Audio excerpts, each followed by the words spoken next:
Welcome back to Crash for the Worst. Yesterday we talked about Superman 64. Now we're talking about one of the worst, no, one of the not the worst Atari games, and one of the worst arcade ports of all time, Pac-Man for the Atari. We all know Pac-Man for Atari is considered one of the worst ports in all of gaming history. So Pac-Man for Atari is essentially one of those games that nobody wants to remember because of how bad it was. And yeah, there aren't many people left that really grew up or playing this game. Most of those people are in their 40s who were kids who played this version of Pac-Man, and the original version of Pac-Man. That's how old this game is. But yeah, it came out on the Atari 2600 in 1982, and yep. So we're going over all. Or yeah, it's also on the Crappy Games Wiki. So yeah, the Crappy Games Wiki basically goes over all of the bad games, and yeah, it's considered one of the worst games of all time.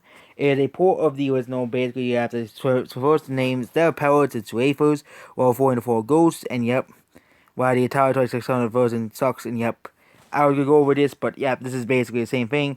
The ghosts always flicker, making which is the main problem of this game. Actually, where the ghosts always flicker. The sound effects are annoying. Power pellets only stay on screen for a short amount of time. Lasts a short of time too.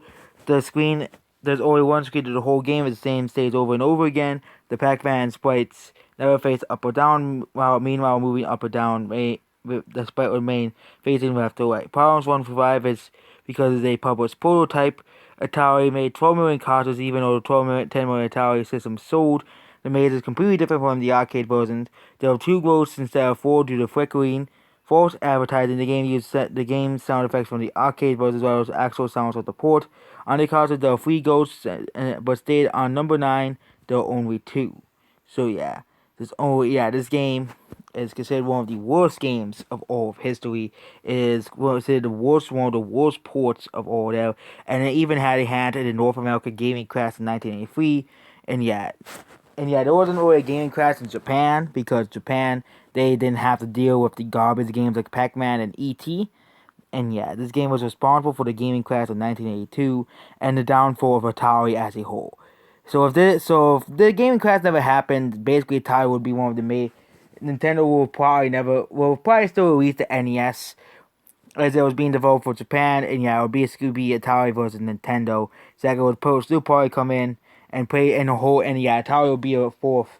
Would probably still eventually probably go bankrupt. I don't think Atari would make it to the modern day like Sega didn't, basically, and it will probably still be the first three. So Atari, yeah, the downfall of Atari is basically due to this game.